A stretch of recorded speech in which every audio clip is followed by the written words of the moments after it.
What it is seen as a move to deal with the current challenges facing oil marketing industry. But is this new guideline for pricing of petroleum products hurting the industry rather than dealing with the numerous concerns? Well, on PM Express Business Edition, looking at the new pricing guidelines for the petroleum sector. Is it in the interest of consumers or not? Well, I'll be engaging Abbas Tasunti. He's head of economic regulations at the National Petroleum Authority. Joining me in studio, Ben Boachi is executive director of ASEP, and also Dr. Kweku Ofori. He's the chief executive of the Chamber of Bulk Oil Distributors. Then Kanamwa is executive director of the Chamber of Petroleum Consumers.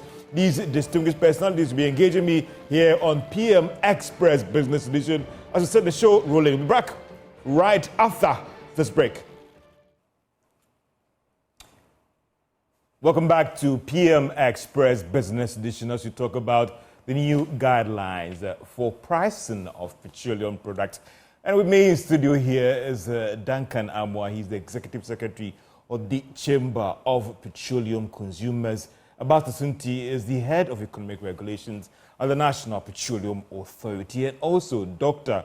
Patrick Kweku Ofori. He's Chief Executive of the Chamber of Bulk Oil Distributors. And also via Zoom is Benjamin Boachi. He is the Executive Director at ASEP. It's a 360 discussion on this whole new pricing of petroleum products. We woke up one morning and realized that there's a circular out from the National Petroleum Authority. Let's first get some deeper understanding of this whole policy framework or directive, because Abbas, we knew that in 2015, there was this whole deregulation policy. And we thought that we're going to get to a point where we're going to do that full price deregulation policy. Then we saw this policy with all sorts of things inside with when we go into economics and the definition of price floor and all those things. Help us appreciate and help us understand the whole rationale behind this whole pricing guideline in a free market economy. The last thing anybody wants to hear is a guideline for pricing. Okay, George, I'm happy you've given us the opportunity to explain and let the consumers and viewers understand this whole pricing guideline. Indeed, petroleum products affect all of us, and everyone here consumes petroleum products. So it's important that we understand these guidelines and how it affects us. So as you rightly said, in 2015, July 2015, the price deregulation policy was implemented. The question is, what is this price regulation policy? Because we've realized that people tend to have different understanding of what this whole price regulation policy is. Prior to the July 2015, when this policy was implemented, MPA used to set prices, and by setting prices, we determine the margins for OMCs, we determine the margins for BDCs as well. So everything in the pricing formula was determined by MPA, and government also could intervene in pricing by subsidizing price for consumers. So this caused a lot of challenges, particularly with subsidizing and the fact that government subsidizes but does not pay the subsidies on time to the suppliers. This defeated the objective. With Ghana's pricing policy, one of the key objectives is to ensure full cost recovery of investment. These subsidies and not paying on time defeated that purpose. Also, there were a lot of challenges with the government controlling price in the sense that when we set prices, there are times we use an exchange rate which is not reflective of what market exchange rates, and therefore the suppliers make losses, exchange rate losses. So they were still not recovering fully what they are supposed to recover. There were also times the margin you used to set the price, the marketers will come and say it is too small, review it upwards. BDCs will come and say it is too small, review it upwards. So to address all of these challenges, we deregulated pricing. And by deregulation of pricing, what we did was we now allow the importer, which is the BIDEX, the bulk import, distribution, and export companies. Dr. Kweku Ofori and his friends and his members, okay. The pricing formula allows them to now set the price, the margin they would themselves to put into the pricing formula, and then apply the exchange rate they get from the market in setting their price, their price. Still using the pricing formula MPA provides them. And for marketers, when they buy the products from the BIDEX, they are also allowed to independently determine their margins. And that is why you would see that right from the price regulation policies implementation, you see variations in prices amongst the BIDEX and also amongst the oil marketing companies. So the pricing formula is still provided by MPA with certain fixed costs in there, with certain taxes, levies, and margins which apply to all. All the marketing companies do is to input their own margins. So if I am a marketing company, I want to use 50 pesos, and another company uses 30 pesos, our prices will be different. If a Bidex is importing and they pay $50 to their supplier and another pays $30 to their supplier, and they also use different exchange rates and also apply different margins, then their price will be different. So the price deregulation policy with that is in this context, that we allow the PSPs, who we call the petroleum service providers, to determine their own. How is the petroleum service providers different from the oil marketing companies, and then just, are they the same? We collectively call them petroleum service providers. Okay. So the storage depots, the Bidex, the OMCs, all of them, we call them petroleum service providers. So basically, like I said, we allow them to now independently set their prices by inputting their own margins and then inputting their own supplies premium in the case of Bidex without our control. So our formula we give them every 2 weeks to use to set prices only indicates the fixed cost, and then they are allowed to input their own cost. That's their margins in determining their prices. So that's how the price regulation policy has been implemented since July 2015 until now.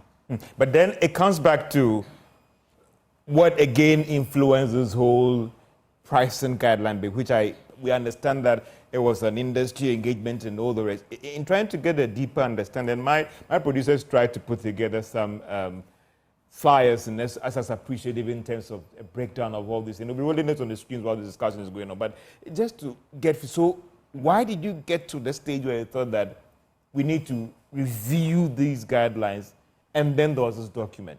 So you've explained to us that background. Some would say that we were moving towards a more full price deregulation. Why this pricing guideline? So indeed, there is no policy you set where you don't do an assessment of the policy. This July will be 9 years since we implemented the policy. So 7 years into the implementation of the policy, which was in 2021, MPA decided, because there have been several complaints, several comments along the line whilst we implement this policy, that we need to review it. And then if there are things that we need to change, we do that. So in 2021, we set up a committee, a multi-stakeholder committee that had representation from the PSPs. So we had the OMCs on the committee, we had the BDCs on the committee, the Ministry of Energy, MPA itself, other stakeholders. And we also even took feedback from the civil society organizations in the energy sector to give us their input and comment on the price regulation policy since its implementation. The objective was to assess it. After that assessment, certain recommendations came up. One of the major issues that came up during the price regulation policy review in 2021 was the issue about price undercutting, both from the OMC side and also from the Bidex side. The fact that our pricing policy is required to ensure full cost recovery of investment, because, like I explained, our industry prices are set using a formula. This formula has certain benchmarks and certain costs that apply to all companies. The only difference we see in pricing of companies is the fact that they apply their own margins. So at the worst case, prices should be at a certain level, because the little difference, like I've said, is just with their margins. So where we see as a regulator, our mandate is to ensure that we protect the industry, ensure that the industry is sustainable to be able to continue to supply petroleum products to consumers. Where we see that realistically, sometimes prices of petroleum products are below the cost, then we should be concerned as a regulator, because what happens when this continuously happens is that it leads to a situation where there's debt accumulating in the industry. Because there's unhealthy competition, companies are pricing below cost, and the full cost recovery principle of pricing is not being achieved. So as a regulator, you want to ensure that that is done.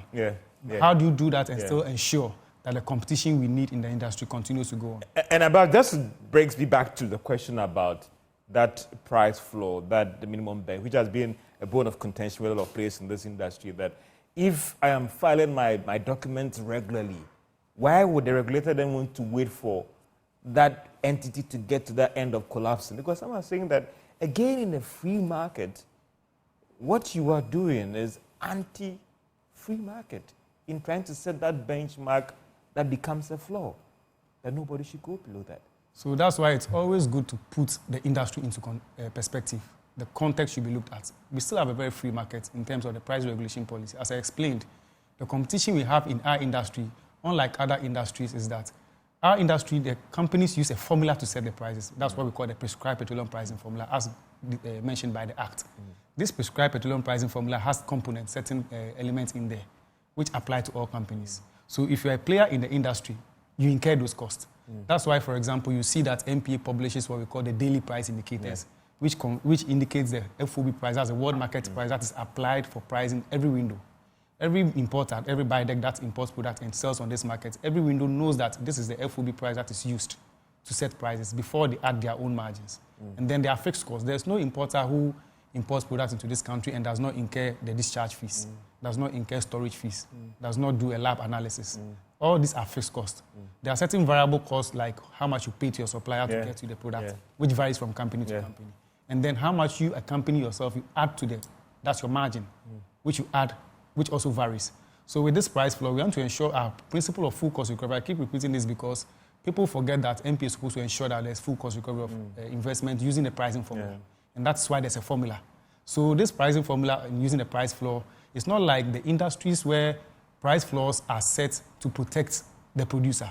This is a price floor that is being set to ensure that the objective of full cost recovery is being met.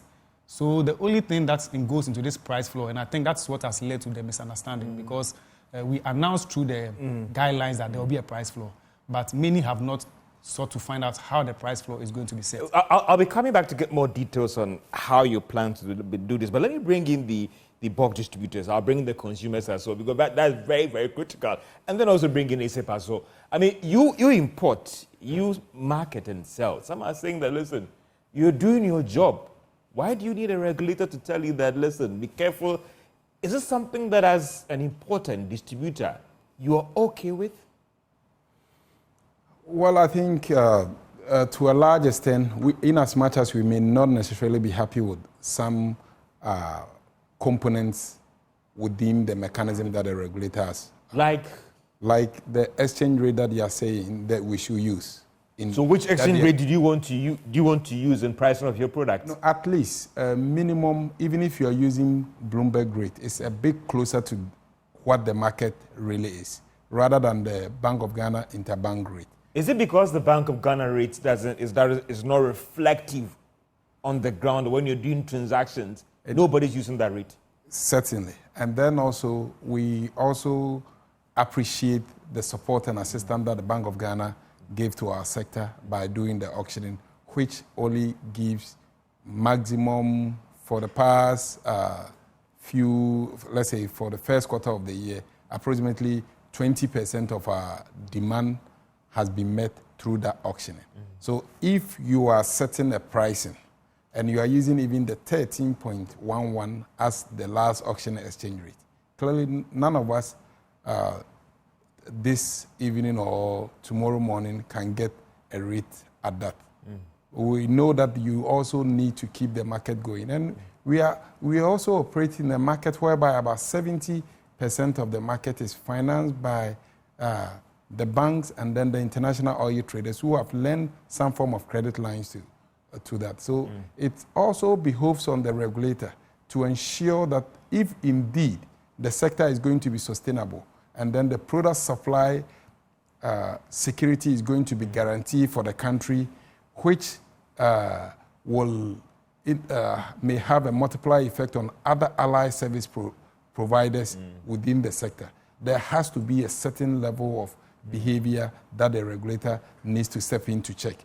In as much as that we are not holding brief for some of the things that the regulator is doing, we want to know that these may come up with some business operational challenges that we want to also see how the regulator intend to enforce some of these acts and then also try to bring other measures that has happened in other sectors to ensure that at least the entire profit, not necessarily about even the profitability, the sustainability and then ethical business standards and fair competition and equity is what the market. But some would say in a free market, unethical or unfair competition, or those who are not doing the right things, the market will throw them out. Why do you think that the regulator, you think that this whole floor pricing is a good thing for you as a BDC? The unfortunate thing about our sector is that, or be it fortunate or unfortunate, about this particular one is that by the time one OMC collapses and he's owing a BDC, definitely the credit is not sitting with only the BDC or the OMC. It's also sitting with the bank. Or it's sitting with... But Mr. Frey, can't we say that, listen, we know when this industry started, the bad ones are all gone off. The bad Those who ones have didn't gone. do the right They thing, just the didn't market go. has threw them They away. didn't go alone. They didn't go alone. They created some problems for those who were compliant and who wanted to compete. Don't forget that we operate in a market whereby both exchange rate and international price volatility can easily affect you. As you mean, Duncan brought in a product at a certain price that you know his break-even point should be this. Then Abbas decided that because he wants to move volumes or because he wants to just pay off one or two loans, he decided to go down so that he can get the market. Inadvertently, he has exposed Duncan, who is trying to do the right thing, by ensuring that he gets beat by either international prices and then also forex losses, which at the time of setting his prices, he thought he was doing the right thing, but his inability to control those variables exposed him that he was not able to meet his financial obligations. And I don't think it's fair on anyone doing that business. And if you are to go to other sectors, why is that the Bank of Ghana is interested in setting the exchange rate as a benchmark and then also giving But aren't you comparing apples and oranges here? God, the Bank of Ghana, it's more of a risky sector compared to petroleum product that some will say that if you don't act right, the market will throw you out. George, and who told you that the market will not throw any financial institution who would try to misbehave? The cost of a parcel of a petroleum product, one vessel, is more than the bank's $100 or $500 million minimum cap. Let's say even take $70 million. What is the single obligor limit of any of the banks? Yeah. And what is the capital adequacy ratio that is required of any of these financial institutions to stay afloat? So these are the exposures that if you continue to look on unconcerned and think that, well, people are buying the products cheaply, it will come back to... So you think that this price floor thing is a good thing because it would help in checking the industry, protect your business. It is a good thing, and the whole pricing thing. It's not necessarily to only protect the BDC sector. It's protecting the financial sector, and then also the customer will ultimately become the ultimate beneficiary, because you know why? When suppliers who supply to the Ghana market, Ghanaians who purchase from them continue to default, or they realize that the risk profile in Ghana is high, their premiums will go high because they know that you may not be there. The risk of default is high among this particular group of people. And I think we all should be... You're talking about customers being the end beneficiary. A good time to bring in COPEC, Chamber of Petroleum Consumers. Those who are in the business say that it's a good thing. It's a good thing for you. It appears that you seem not to be buying to that idea or understanding this whole pricing guideline, the price floor and all those things. Duncan. Well, George, there's a flaw. There has to be a ceiling. I have always said you cannot leave one end, of the chain hanging and then fix the other.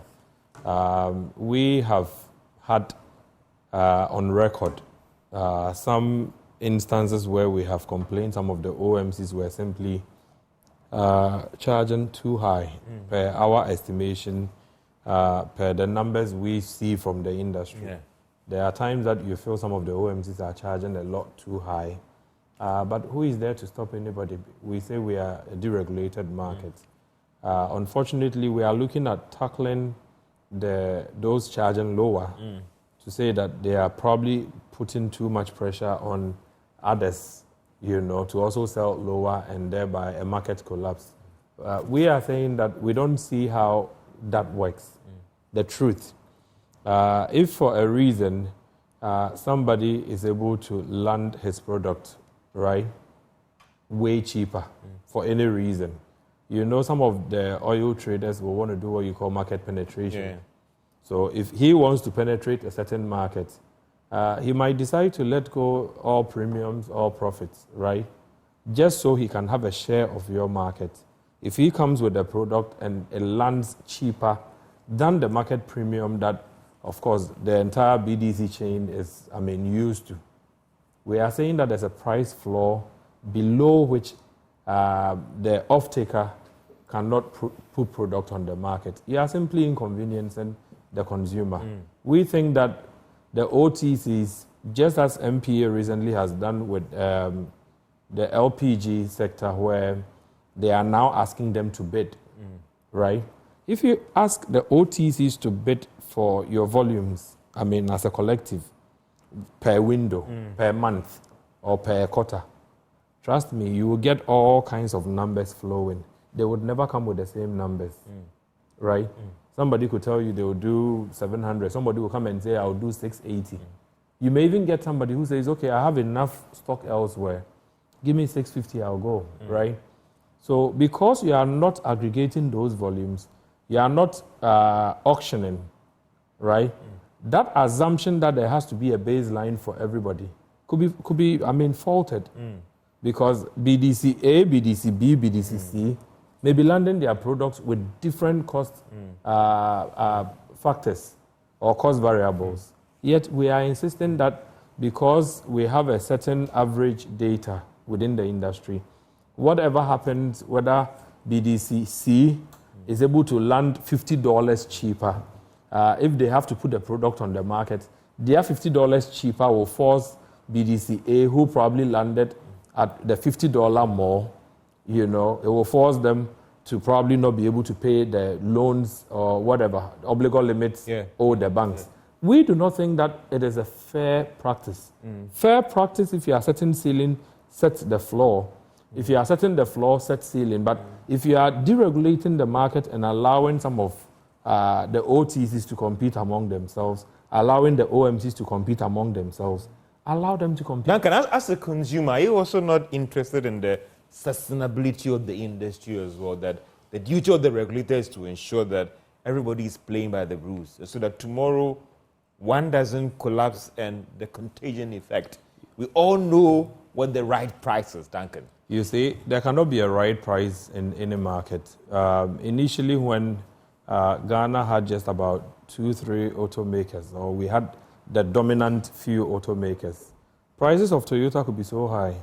You might get a Chinese company who comes with, similar automobile, similar functionality. That says, this is 40,000, I'm giving you 25,000. You get it. If you don't allow the market to evolve, right, and you put structures in place to restrict the market, you will not get the benefit of what a monopolistic market should not be, right? In economics, if you allow monopoly, you are simply going to congregate to a certain, figure. Whether fair, unfair, good or bad, nobody cares. Because monopoly says that you have 10 oranges, 10. I can decide to buy all 30, right? Now, because you don't have any more, he has no more. If I bought 10 cities from you, all of them, I can now put on the market for 20. I have no competition. So allow the market to evolve.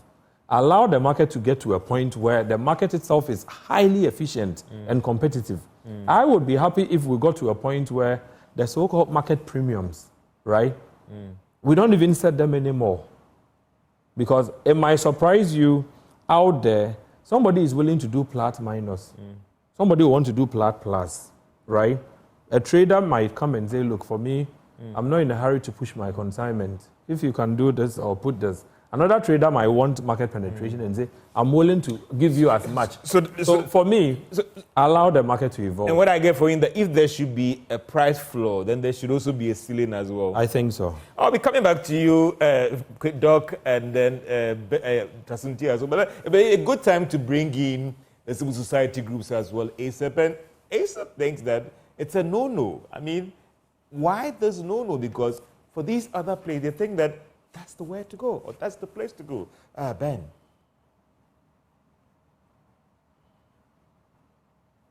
Ben, if you can unmute to hear us, Ben Benjamin Boachi of ASAP, please. I have.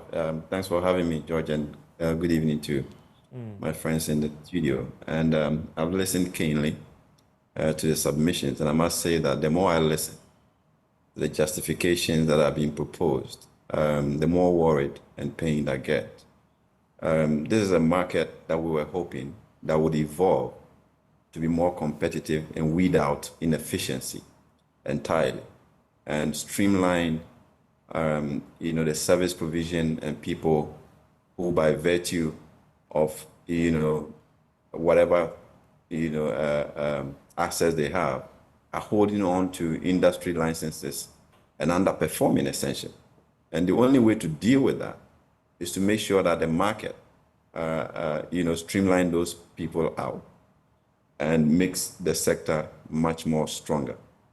Some of the problems that government itself is dealing with tax evasion, substandard products, are the very reason why competition is important to weed out the very inefficient service providers in that space.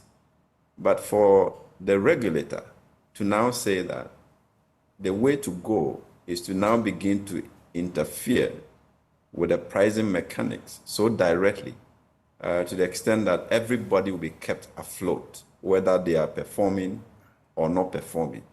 I mean, we are just going backwards with that kind of directive. And that's why we are really alarmed by this directive. And the reasons that we are hearing, essentially, is that some people are selling products cheaper.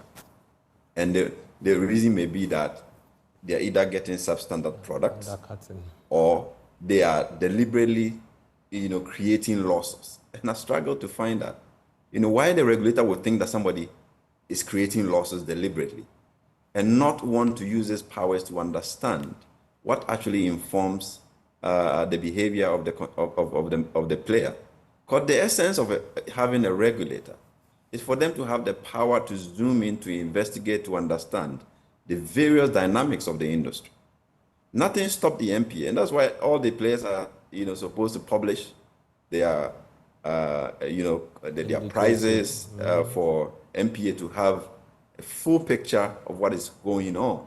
It is not for them to, adorn themselves with it. It's for them to work with those numbers. So you can see a number that you can clearly suspect that there must be something going on in this space. Nothing stopped the MPA to go to an OMC to ask them, where did you source your product?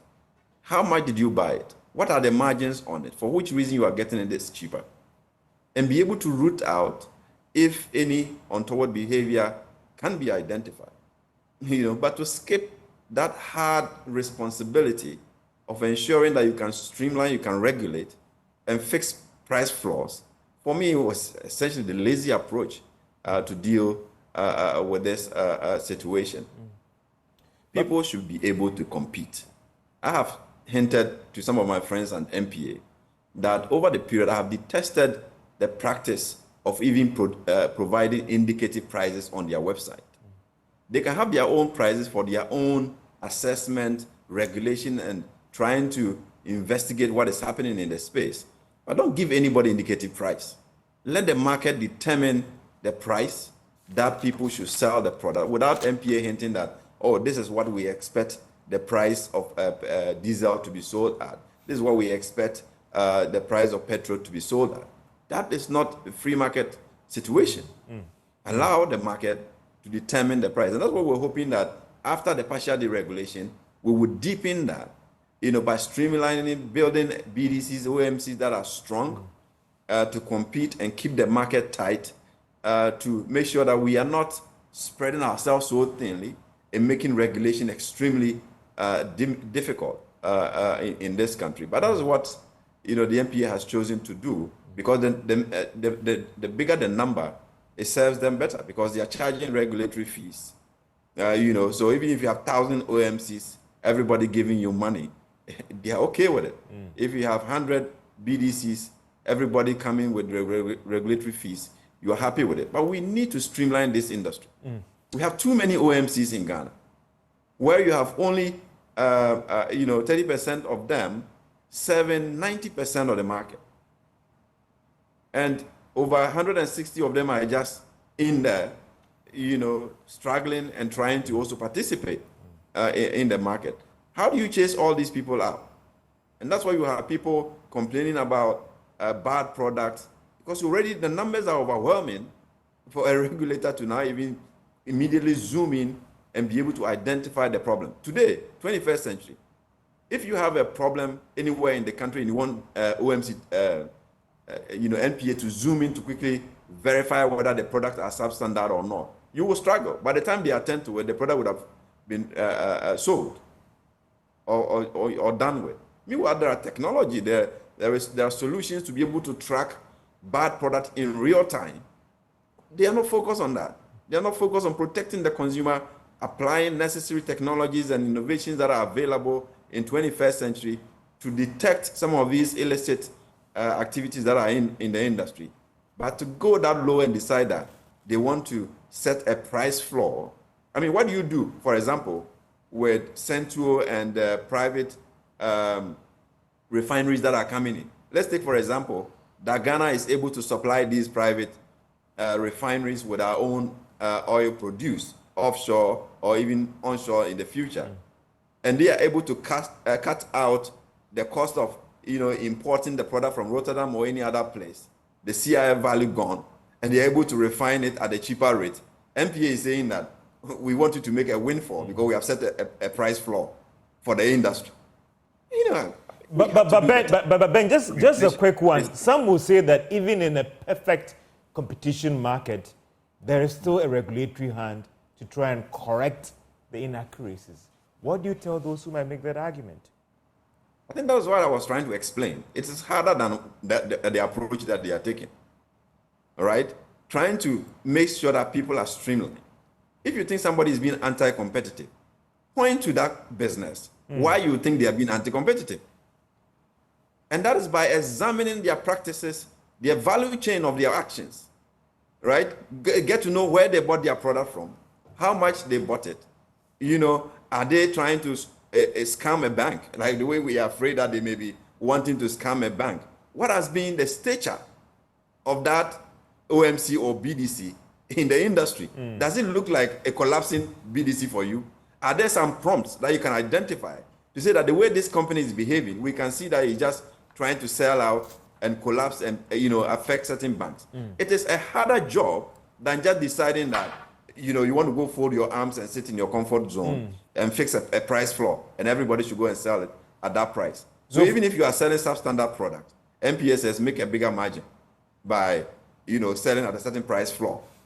If you got it cheaper by virtue of your negotiation capacity. We all know that even though MPA uses Platts and all global oil prices, the BDCs and OMCs, they don't follow that. They negotiate to buy their product.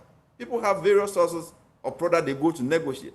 And when they have gone to negotiate for a cheaper product, the pass-through effect for the consumer is extremely important. The consumer is looking forward to those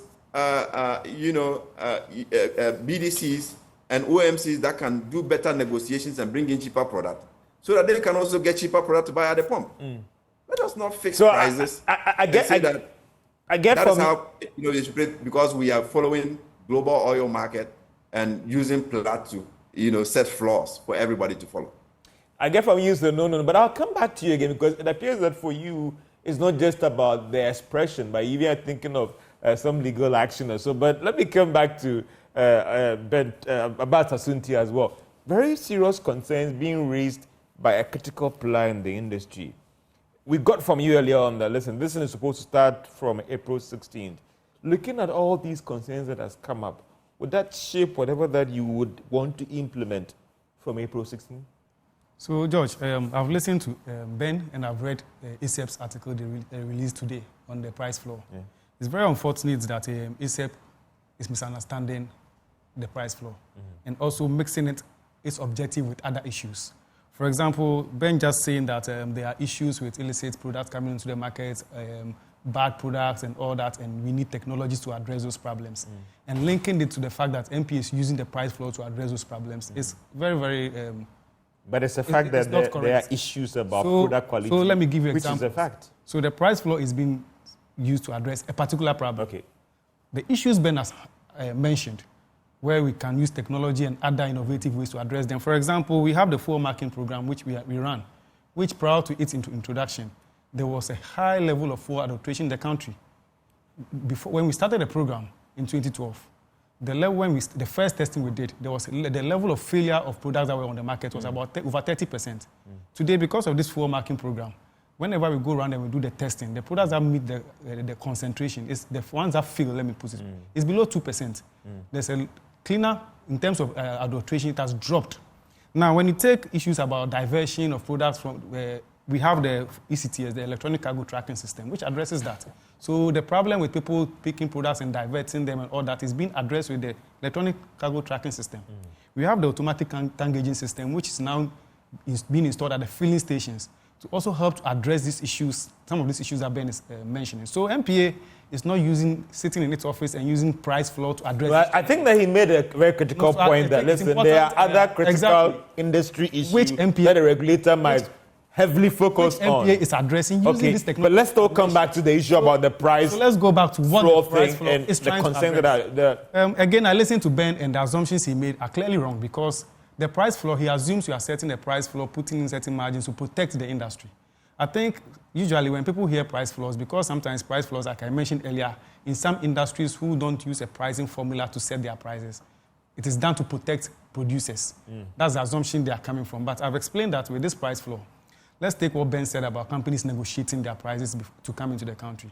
That is still happening with this price floor, because, as I explained, the price floor being set does not include that premium they negotiate with their supplier to deliver the product here in Ghana, into Ghana. It does not include the margin that company he's talking about that allows them to compete. It does not include that. So, for example, like Doc said earlier, they would have even preferred that in setting our price floor, because we've communicated the components of how we are going to set the price floor to them. We are going to use the BOG auction rate. Now, Doc was saying we should have used, for example, the market rate or Bloomberg rate, which is higher than the BOG rate. But doing that means you are trying to use a higher rate, and which means it raises the price floor. Now, the BOG rate is the least rate anyone can get on the market in terms of FX. So if you are setting a price floor, you use the least possible rate anyone can get. BDCs, in setting their own prices because of competition, will add the premium they negotiated with their supplier, which varies from company to company, to the price, to the formula. They will also add their margin to the formula.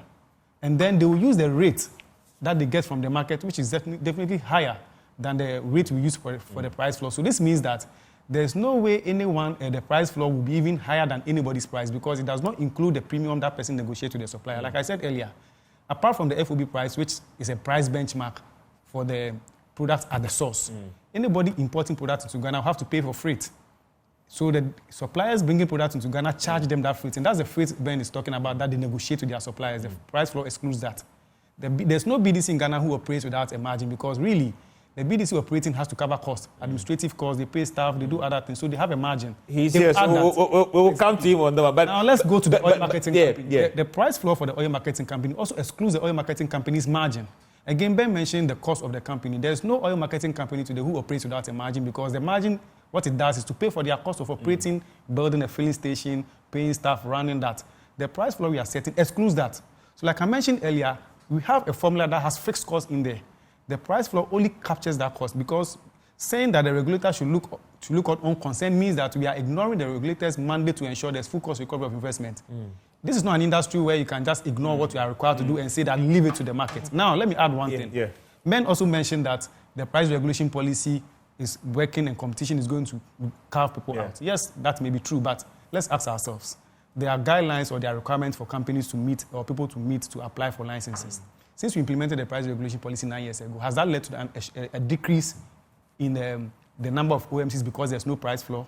So there are issues we are trying to resolve with this price floor, and not to... But again, there are critical concerns that people like... See, the major concern Ben has mentioned... No, I'm saying that... I'm coming back. Competition. The problem that even in this small market, some will argue that there are other major things happening in the industry that should be giving MPA sleepless nights. I've mentioned to you that these major issues, MPA is addressing them. And for companies that are coming in and they are taking the license and they are going down, deal with those individual companies. George, I took price floor. I get you. I took my time to address the issues. Yeah, but I've told you there are thousands of people out there that hold the view of Mr. Boache.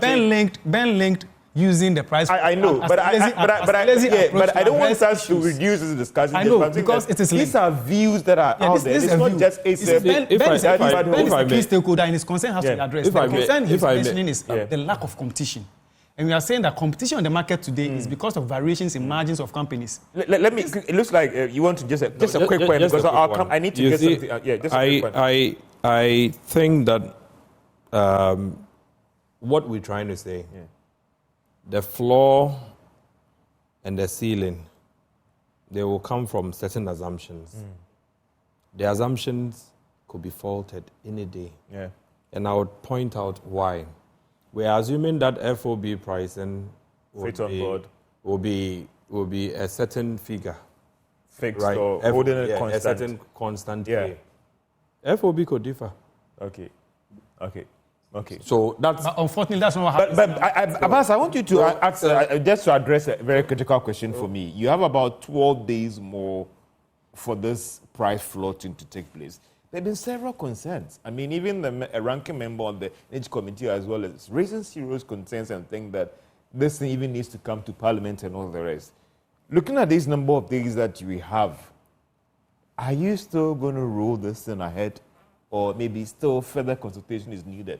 That's what I want to get that clarity. So are we going to go ahead with it from April 16? Yes, George, we are going ahead from the April 16. Despite all these concerns, people No, George, so the question is, what is the concern? I'm sure you've heard Ben, you've heard him. So you feel that all these concerns that are not justified? The concern is that there will be lack of competition because MPA is setting a price that allows or captures cost of companies and protects them. I've explained that the price floor excludes the margins of companies. So the price floor has zero margin. There's no oil marketing company today, or there's no importer to the BIDEC today who sets a price without a margin, or who sets a price without a premium they pay to the supplier to deliver the product. So there's no way we are setting the price floor which excludes the OMC's margin, which today, I don't know which OMC can come up and say that they set a price without a margin. So if we set a price floor that has a zero margin, and you are allowed to add whatever margin works for me from zero to whatever, how that defeats or takes away competition. Because today, let's ask ourselves, the competition we see on the market, where does it emanate from?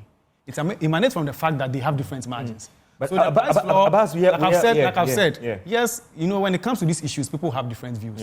And based on how they understand the issues, they will think there's a concern. But we as a regulator, we have to make sure we address those concerns. We are your critical, and I'll bring in Professor Lord Mensah. He's asked me to ask you this question. How is he going to determine the floor price? And it should, tell us the formula. I'm happy. The floor, Doc was my lecturer. Last semester. Yeah, he was my lecturer as well. So let me. It's good he has asked, and I'm happy when it is asked this way. So we explain. As I've mentioned, there's a pricing formula for certain petroleum products. It's not as if petroleum products are set without a formula. This pricing formula takes into consideration certain things. Now there is the FOB price, which is the benchmark price, which every BDC uses that. The variations come in when they are negotiating premiums with their suppliers. So BDC A may buy from a supplier A and pay a premium of 70. BDC A may buy from supplier B and pay a premium of 50. Another may say, okay, even for me, I got it at zero, so I'm not paying a premium. They add that to the FOB price. Then there are the fixed costs that you incur, for example, discharge fee, storage fee, which I've already mentioned, which are added. Then the BDC adds their margin. So in setting the suppliers floor, we look at where do the variations in prices come from. The variations come from, first, the premium paid to the supplier, which could be zero to anything. Because of that, we take that out of the price floor. Also, there's a BDC margin that they add. What if an MPA has a BDC margin of $1 per metric ton? Someone may say, I can do it below $1. So we made it zero as well. So the price floor for the BDC is a zero margin as well. And then, like I've explained earlier, the rate we use is a Bank of Ghana rate, which is the cheapest anybody could get on the market for any window. So they will definitely get the rate at a higher, the FX at a higher rate from the market. So our price floor takes in consideration these fixed costs without the premium paid to get the product here and the margin the company pays. Mr. Tosinti, we form a critical part of your stakeholders. If we do a sample here, right, maybe it might be 2 against 2. With all these concerns, then much as well. With all these concerns, don't you think that further consultations are needed on that? So, George, I would say that yes, we've consulted. What I would ask you to do is rather to be patient and wait for MPA to announce the price floors and see whether there will be any companies who would indicate, even privately to you, that they can sell below that price floor, but the price floor set by MPA prevents them from doing so. Let's wait for that. Because time reveals a lot. Doc, are you ready for this new mechanism? Despite the concerns that you've raised, 16th of April, we are going ahead with that. BOG rates. I think we have genuine concerns, and then some of the things. And are they being addressed for you? Because you have 12 days more. Yeah, but I think like some of the things that he's saying makes it even scarier. Because what is the essence of having a floor or a break-even point that is not does not necessarily resonate with the market or the reality on the ground. We need to be cautious in trying to please the masses or playing to the gallery. These are serious numbers that we are here. I think you might have even taken an insurance for your car this year. Yeah. And when you were having that discussion with your insurance broker, he told you the premium that you are asking for, they cannot give you that because the insurance commission have set a certain base rate with which they cannot charge below. Mm-hmm.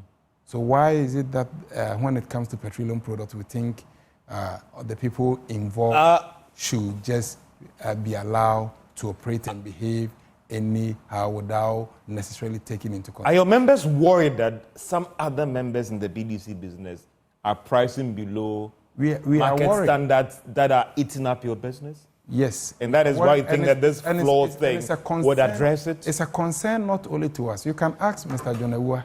I think the moment they... Organization of banks. Banks. Once they hear this news, it gives them confidence. Most banks currently are not willing to touch anything within the downstream. Yeah. And this but they will deal with good businesses. Some are saying that, aren't we mixing up issues here? Because if we're a good business, I think every bank will deal with you. We shouldn't just look at just one aspect of this. And I'm glad about what the governor is currently doing with the MPA in trying to ensure that we have a petroleum downstream reporting, credit reporting system that will seek to address those who come in and default. Normally, because it's a sector that is somehow reserved purely for indigents, we have somehow a way of conducting certain businesses that bring some questionable elements in terms of governance and other things that we are pushing that the regulator should not just be sending this signal that they intend doing something about it, but we want to start seeing the regulator cracking the whip, then looking at the financial statements of BDCs, OMCs, and checking the profitability ratios of those in good standing, so that we should just move from a discussion of just ability to pay your license fee, but how are you compliant regulatory-wise? How are you compliant with even submitting the Senate of your the staff? The key component that we want the regulator to address, especially some of the transporters, are they paying the Senate of the drivers who have been carrying all these products? And look at a holistic industry whereby each and every player within the sector is well protected, but also behave in a very responsible manner. And that is how we want to see the regulator head into. But so I still ask you that question, that you are ready for it, or they are concerned. Are you ready for it? Because the argument is that let's still have further engagement. If you don't start anything, you will not see the challenges to be able to address it. So in as much as we may have concerns, we want to test pulses, and then at least I can hold our bars to his word that by the time they set it, and we realize that no, this is not realistic, or if an OMC or a BDC is able to set a price below that, and we're able to interrogate further, we can have that discussion. But the basis for this discussion should be data-driven, and that is where... do we still want to try and see it? Because, again, I'll come back to you. Listen, weren't you promised heaven when it comes to the Gold for Oil program? Today, look at the price at the pumps. You were a player in the industry. People will look at that policy and say that when we promise us that this thing will do this and that, the skeptics are still worried. We are worried. Gold for Oil program. We are worried. Look at the prices at the pumps. No, we are worried because... I'd like to come in here. You see, Dr. here can confirm to you, Gold for Oil that you just brought in, ask the BDCs themselves what it has done to them. That is why I'm asking George, in the sense that for that person on the street. No, George, did it achieve its purport? The question is that that person on the street, the purpose was you will still look at the pump prices and make that argument that the purpose it was that it drives down the cost. Now ask any BDC. We BDC. were not told in the beginning that it was just about driving down the cost. Ask any BDC whether... So let's bring Doc. It's better we inform people well. Yeah, okay. Ask any BDC whether Gold for Oil has not forced their prices down. It has. But it doesn't mean the fact that you are doing Gold for Oil doesn't mean price will not change. Remember that FX changes every now and then. And FX affects the price you pay at the pump. But the But the goal for the oil was supposed to premise that since that policy came, let's measure the margin of. There's still more time. There's more time. Just a minute for him to wrap up, and I'll get there. Gold for oil is done on the purchase of gold. Yeah. Gold is also bought in dollar terms. Okay, so every day you may be buying gold. If you bought gold last year January at 12.0, you will not buy gold today at 12.0. Okay. So that also changes. The advantage is that because gold for oil is run on the gold purchase program, the rate at which the gold was bought, which is better, comparatively better than the rate at which if you import oil and you need dollar to pay. So what the importers do is they import oil, sell before they buy dollar, which means their rates are forward rates. Now, when you do gold for oil, you buy the gold today. Let's say it was at 13 today. Yeah. When that oil comes, because that gold is what you use to bring in the oil, the rate at which you bought the gold, the 13, is what you use to price. So you are not using a forward pricing for gold. So it has an advantage there. Yeah. Secondly, because of the nature of the gold for oil program, there is a better negotiation where they get better prices from their suppliers. So every BDC sometimes even complain that gold for oil is also pushing them down below what realistically they can sell at. So thank you. I appreciate, but there's a BDC here. I also wanted to touch on something briefly before you go. Yeah. He knows my position. So don't worry, I still want to. No, Ben Boachi mentioned something about MPA publishing indicative prices, which is also misleading. Yeah. MPA does not publish indicative price to guide any company to price. The indicative price MPA publishes is based on a previous guideline for price regulation. The companies themselves send to us what their indicative price is for any window, every window. And we are mandated to publish that indicative price. And that's how come the indicative price you see is a price of different companies and what they said they will sell at. The difference is that they will say, company A will say my indicative price for this window is 12, but when you go to the pump, it is what? 1. Okay. Sorry, it is 11. Now, with this new pricing guideline, because the discussion is about pricing guidelines, the new directive now is that indicative price we're publishing of the companies was misleading to consumers. Because when you go and see what we publish against what they sell at the pump, it was misleading. Today, the new guideline says that the company should announce their actual price, which we will publish for consumers, so that if we publish the price and company A says my price is 12, when the consumer goes to the station, they should see 12. If they see anything other than 12, they can inform the MPA. So this helps to bring more transparency. So the perception that MPA was publishing indicative price to guide companies was wrong. Doc, just a minute because we'll go for a break. I also bring in Benjamin Boachi as well. The bit about now, and even Duncan as well. MPA says they are going ahead with this. What is the next line of action for you as consumers as well? In a minute, Doc, I mean, how is the Gold for Your program affecting you? In just a minute. Has it really impacted your operations?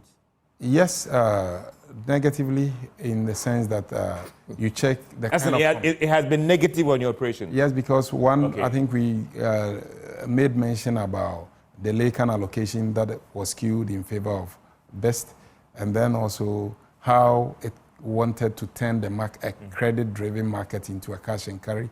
That also changed the dynamics, and then also the private sector participation, although we're trying to find a way to get involved to ensure that at least we all can also be enrolled into the program so that at least for the gold purchasing aspect, we can have creative and innovative way to ensure that the forest that we will require to pay for the product is somehow guaranteed. So I guess for you, it hasn't been well for you. That's from the horse's soul mouth, right? That's what I said. But just 30 seconds, because we need to go for a quick break. We are running to 10:30 for this program. But just to go for just 30 seconds. No, then let's return after the break. If it's more than 30, if you can do 30 seconds, because we need to. He's just confirming a suspicion I hold Ben Boachi shares. That indeed, if gold for oil has driven the BDCs to a point where they sometimes have to sell products below a threshold that they would not have necessarily gone to. What it means is that if you implemented the baseline floor pricing and Boss has products that it says it can go below the baseline, that's confusion. I'll come back to Benjamin Boachi. I'll come back to you. This is PM Express Business Edition. We'll take a quick break as you look at the pricing guidelines and the impact on consumers. We'll be right back after this break. Welcome back to PM Express Business Edition as we look at the pricing guidelines for petroleum products and whether this is in the interest of consumers. Dr. Patrick Okofori is the Chief Executive of the Chamber of that is bulk or distributors is here with me, and also about the is with the National Petroleum Authority, and Duncan Almo as the Chamber of Petroleum Consumer. Benjamin Boache is with ASIP. So Ben, quickly, I wanted to get George. I'll come back to you. But okay. Ben, I mean, it's clear that the regulator is going ahead. April 16. When I read through your statement, you were saying that even legal options. What are you going to do now with your competitor or with your brother COPEC as well? The regulator says they are going ahead with this policy April 16. They should test the law. So I mean, these are. Let me bring in. That is, you want to make a quick point. Of course. Yeah, just a quick one here. Just go ahead. I mean, you're making some argument for what I brought you in. You see, we are asking for the market to evolve. The market evolving would simply get to a point where, like I was telling him during the break, a new refinery comes up called Central. Yeah. Central says that for them, in order to be able to give back something to the market, they are doing 30% below market. Below. Granted that MPA decides we are publishing the floor. Central, who has the logistics, decides that I have been able to procure my crude. My factors of conversion are quite favorable. My price will go below your floor. MPA says that if you go below the floor, there probably has to be a sanction because then you probably are not dealing with the numbers. We are saying, can you leave these numbers to play out naturally? It's that simple. Duncan, the regulator is saying that April 16 they are going ahead. For you, COPEC, what is the plan of action? You see, I would continue to negotiate with the regulator. 12 days? To listen to all sides. You see, BDCs are here saying whatever, forex, computation you want to do, they may have a certain disagreement or they don't agree with, the baselines you want to use. I am saying, allow the market to evolve. But if for any reason you must do the floor, do the ceiling. Interesting. Ben Boache is the Executive Director at the African Center for Energy Policy. Ben, April 16, the regulator is going ahead. For you, what are the options? Because it appears that you still have some very, very interesting concerns that has to be addressed. No, I think I maintain that it's an irrelevant, policy directive, and OMCs and BDCs who are doing the right thing and are able to attract much more favorable competitive rates that will be lower than any floor that will be set by MPA can ignore it or go to court to enforce their strategy to benefit the consumer. I don't see why the MPA should set the floor. I heard Abbas say that we should wait and see if anybody will quote a floor, an assumption that nobody may even want to cross that line because it will not be beneficial or profitable to do that. Then why the point? Why are you worried about, setting a price floor? The point I was making earlier was that determining the XREF price, it's not a mere scientific activity. Companies negotiate to get that. So MPA should worry about how they control quality, where they suspect that somebody is being anti-competitive, and they can trigger all their processes to make sure that they investigate to understand what is happening. They should do it. Nobody should stop them from doing that. They need to be cautious about how they use data and understand the behavior of various players in the sector and be informed by it. They shouldn't be, using directive that affects everybody, whether you are not, passing through whatever you feel will be beneficial for the consumer and be more competitive. You can't stop those players from doing their job of making sure that they take a greater share of the market. Beyond that, I don't think, this directive really serves anybody's interest. And that was really the point that I was making about, publishing the PBU and also highlighting the FPRES price. Because if I decided I want to go forward and negotiate my prices and be able to stabilize it over time and be able to cost a different FOB, don't go and use Platt to come and determine what my FOB is. But Ben, you talked about an OMC if he thinks that this is not a good thing to explore the legal route. Is this something that you also champion? Well, Duncan is saying that an OMC cannot do A player against its regulator. You as a consumer, would you believe that at ASEP? I didn't hear that part. If you want Duncan was saying that, I mean, the concern about that if an OMC thinks that this is not a good thing, you should look at the legal option. I'm saying that as a player, it might be difficult to do that. Yes. As a consumer, would you lead that effort to ensure this thing does not happen in this current form? I mean, if we get the money, we will do it. But I mean, they have deeper pockets. Oh, but ASEP, don't tell me you can't do this. We will monitor to make sure that they are not sabotaged, they are not punished because they are, defending their rights. I mean, for that we can always support them and mobilize the citizens to appreciate why any company wants to go to court to be able to challenge this illicit introduction of, price floors in the industry. And I was excited when, Abbas brought in the gold for oil. Some of these things, they just throw in the benefit and they can't give you data for it. If you ask Abbas how much gold has been actually purchased out of the gold purchase, he can't tell you. And how can you correlate that with gold for oil? He can tell you. Because it's not their business to be that transparent for people to expose that there is no policy like that. But it looks like the NPA disagrees with you on that one. Let me bring in, I'll come back to you, but again, I'm the one with the Mr. I know. Okay. Institutions like ASEP and a lot of institutions out there still have a lot of concern in the industry. And again, that it comes back. There are some who've complained about taxes. The LPGs are complaining about the recent tax that has been placed on their products and all the rest. There are people who still think that there are a lot of challenges in this industry, that a price floor should be the last thing that NPA should focus on.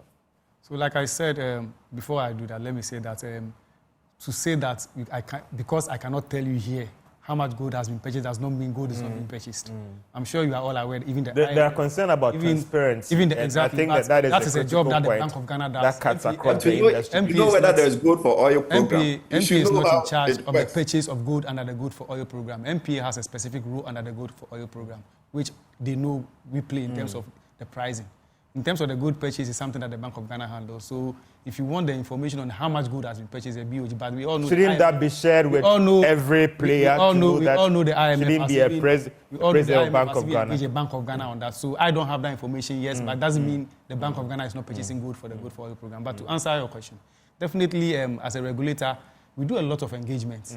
The industry even tell you that even before these new pricing guidelines came out, we circulated it and asked for feedback before its implementation. So there will be feedback, there will be people will have their opinions on whatever regulation you are seeing. But I'm happy what he said. Let's implement it and let's see whether this is going to cause problems or is good. Remember that there are several policies we implemented where people opposed. A typical example is the LPG tender. When we started engaging on the LPG, there were serious fights about it.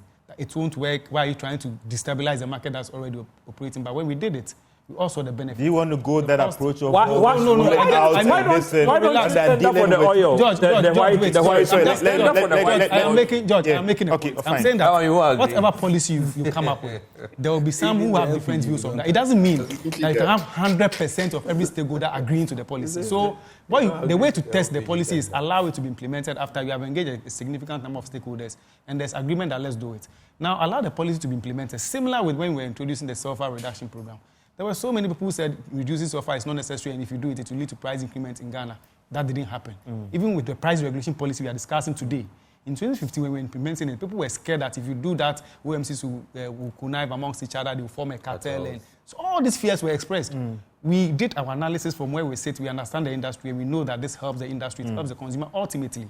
So the concerns which I've heard about this price floor is that it takes away competition from the market. And we are saying that that is not accurate because what brings about competition in the market today is the margins of the companies which I keep repeating. That margin is not part of the price floor that will be set, and therefore the companies have every room to compete today as they are doing with the price floor. The price floor, as I've said again, is to address a peculiar issue to ensure that Ghana's pricing policy from the day it was introduced to ensure full cost recovery of investment. That is the objective of the price floor, to ensure that this objective is being met. So it doesn't take away competition from the market because it allows that. And that's how come Seaboard, for example, will say that they would have wished that the floor will include a rate that is higher, so that the floor is higher than what it would have been. But we are looking at a floor that is realistic in terms of worst case, even if I was a BDC, for example, and I'm getting 100% of my forex from BOG, then that's the FX we would use. So we are looking at that from that angle. But BDCs have the room to use their own rates. They have the room to add their premiums that they negotiate with their suppliers. They have the room to add their margins, which will be part of the formula as they do today. So it gives room for competition. So the competition that they are concerned about, I'm saying it is there today. So allow the thing to come, see whether your concerns are indeed true.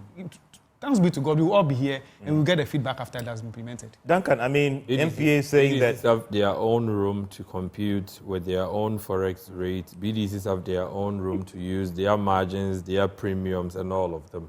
As a consumer, am I to be excited by this? You're not. No.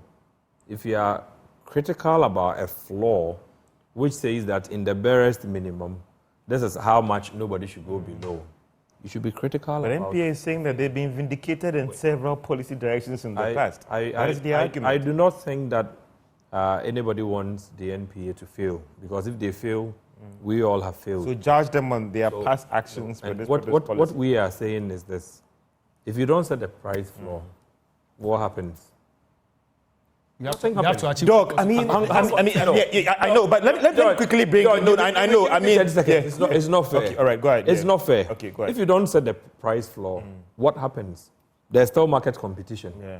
Ben Boache has been categorical.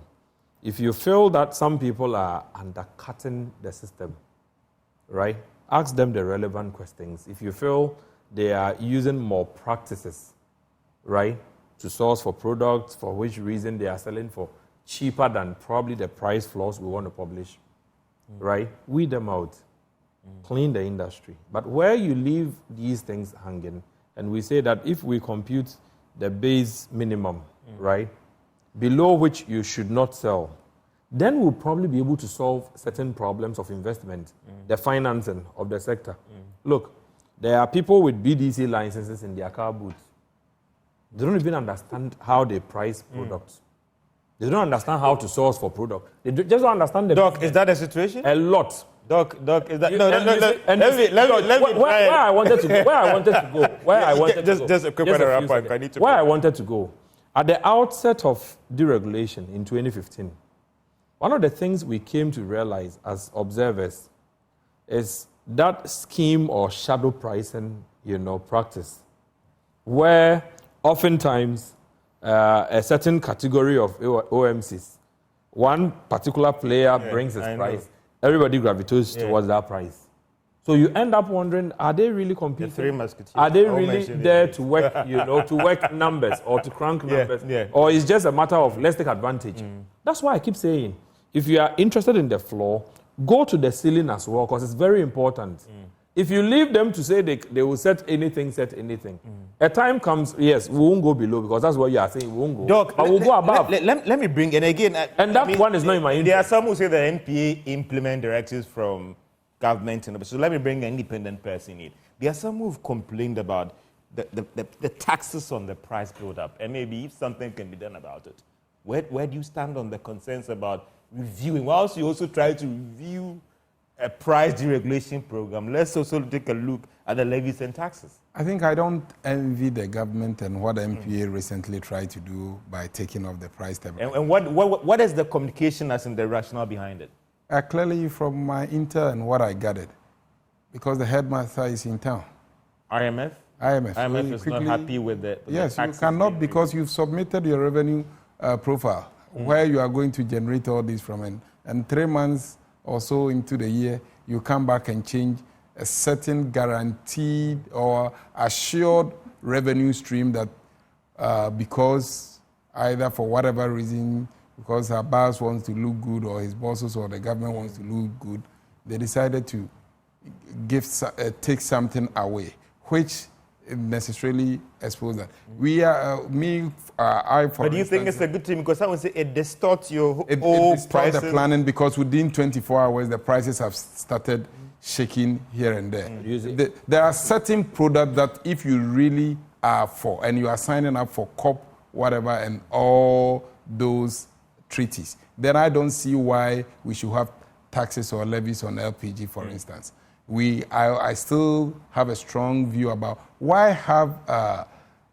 have subsidy for premix when you know you can't pay it and you are not even paying it on time, and then those who even imported the PMS, you've not been able to pay them. And if you are to look at the numbers involved with the subsidies that is provided for premise, it doesn't make economic sense. It appears that the IMF is not happy with this whole thing being taken over, and that's why they had to bring it back. And that's what you picked up as well. But yes, that is what I picked up. But that is a major disruption for your business, as you said. Of course. Duncan, quick, I'll come back to you. I mean, for you, yeah. So you see, stabilization recovery levy, price stabilization. Ideally, there should have been a stabilization fund created so that the monies you and I pay on a daily, something is domiciled. When prices, reverse and they are going so high, that fund should be able to at least secure the BDCs to a point where they don't have to increase for OMCs to increase to us. Unfortunately, that fund doesn't exist. We've used the money for so-called premix subsidy. And I have asked, if the fisherman is getting subsidized, what happens to the livestock breeder? If I don't eat fish the whole week and I'm eating chicken, right? My money is just going to subsidize for fishing expedition, right? We need to have that thorough conversation. If we still think that as a nation, we need to buy outboard motors as a country and register them properly, so-called, and use that money to subsidize them, let's do. But people cannot do their private fishing business, right?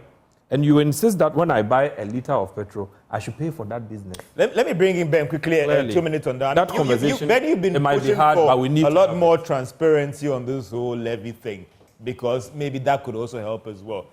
What are your concerns and how it has been handled? It was reversed, it's been brought back. No, it's actually not. The name is misleading. It's not stabilizing anything. Perhaps stabilizes some pockets and not the public. We just collect the money.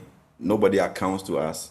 Like Duncan said, they said they use some to, subsidize premix. You ask Kwetenati, the work we've done, tracking some of the. Sometimes you can track a whole truck with all the trackers that Abbas talked about, which you have already paid for, to a landing site that doesn't exist. And they go and pump it in the tank, and then they sell it and make more money. So that is how the fund has been used, actually funding pockets and not stabilizing price. That's why if you ask them today to cushion the consumer at a high oil price regime with the stabilization fund, they can't do it because the money doesn't exist. Nobody accounts to anybody, for it. And these are the big things that you want the regulator to be targeting and looking at, not to go and tamper with price.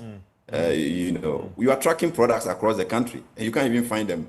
There are illegal products crisscrossing the country, you can't find them. These are big issues for the regulator to begin to crack down. People are stealing tax revenue, pretending to be OMCs, and they don't pay the tax to them. This is the job of the regulator, to make sure that those ones are weeded out of the system. Abbas, it appears that when it comes to issues about taxes and as a whole, the LPGs are raising serious concerns as well with the recent tax on some products and all the rest. Some are saying that... George, before Abbas comes in, let me be very frank. I may have my issues with the NPA, but on the PSRL, the stabilization recovery levy that they zeroed, from where I sit, I think NPA was spot on. If you look at global trends, right, where prices are heading now, if you look at how the city is misbehaving, any regulator, responsible regulator, its sort, will be worried about how prices are galloping, right?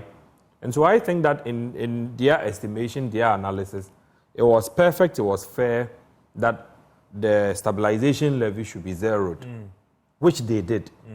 But I'm quite certain from what I'm hearing from Doc that clearly the big brother is in town and big brother has a certain whipping cane, would not allow you to do the things that you need to cushion your own. The IMF is worried about if revenue the IMF, and then subsidies and all the rest. But you see, get back to it. There are some legal issues that needs to be addressed. George, what the IMF should be told in plain language is this. I have maintained this. The government of the Republic of Ghana is the biggest consumer, the single biggest consumer in the country.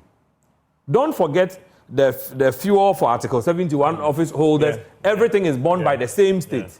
So it doesn't get surprising when at the end of the year, the government projects to expend this amount, then it overruns, the expenditure because fuel prices are going up. So when the NPA in its rightful thinking thinks that some of the tax components could be decelerated so as to accommodate the shocks you are experiencing from the global market, it should have been rightful. But as it stands, if it is in time is not our biggest IMF, we need to wrap up with some quick we should send roundup. a clear signal to the IMF. Clearly, some of us will not be very, very happy with these things. That the things that should cushion basic livelihoods, you want them all taken because you are providing a certain amount of money. Let me bring in it doesn't sit too good. Fiscal when it comes to petroleum, and some are worried about the policy direction and all the rest. What are you telling government on that? So first of all, let me say that when it comes, as you rightly said, when it comes to taxes and levies, these are acts of parliament. And once they are passed as to be imposed on the petroleum products, it is not for MPA to decide that it will be part of the formula or not. So for MPA, any directive on removal of any tax or levy has to come from government. So for the PSR, for example, if we read the Energy Sector Levies Act, it has a purpose. One of the purposes is to pay for the subsidy on Premex, which has been passed by Parliament, and the other purpose is to cushion consumers. And that's how come every now and then when we do analysis and we think the prices are going up, we request. But the decision for it to be reversed or what is something that sits with government. So we are only an implementer when it comes to taxes and levies. And so for me, as a regulator, what we do, our act mandates us, maybe just to round up, to protect consumers and protect petroleum service providers. And we are supposed to protect petroleum service providers because they play a critical role in this country. The economy is run on petroleum products. If there are no petroleum products, the economy can come to a halt. And therefore, the players that supply petroleum products, our policies must also protect them, but not to make them take advantage of consumers. So we are a referee here, and I just want to assure that we will do everything possible to ensure consumers benefit from whatever policy. Doc, 30 seconds. Doc, 30 seconds as you wrap up. Your final thought. 30 seconds, Doc. Way forward. I think 30 seconds. The way forward is that we want the regulator to crack the whip and rather be the regulator that we expect them to do. Like normally you see Bank of Ghana sanctioning some of the banks, and clearly you can see discipline with the FX rate that they are supposed to. Ben, 20 seconds. Your final thoughts. Duncan, your final thoughts. Way forward. Fuel prices don't look funny currently. Whatever ought to be done to stabilize prices for our pockets should be done. If the big brother is thinking that removing every subsidy in the country is the way to go, we should remind them that the largest base of our country are people in poverty and in distress. So the minimum government would owe them is sometimes throwing in some of these subsidies. Big brother should be warned. We cannot continue to have prices increase every day, every week. And then again, maybe MPA should think 5 seconds. Think us slowly with the price floor thing. Maybe we should discuss. Part two of that. The debate I know will still go on in your homes about whether this is a good thing for the industry and isn't the interest of consumers or not. Indeed, immense thanks to my guests. That is Ben Boachi, ASEP, that is Dr. Patrick Kofori, Basasunti MPA, and then Duncan Amwa. I appreciate you guys so much for having time to actually debate these issues and talk about things that affect the consumer. That has been PM Express Business Edition. Have a great day.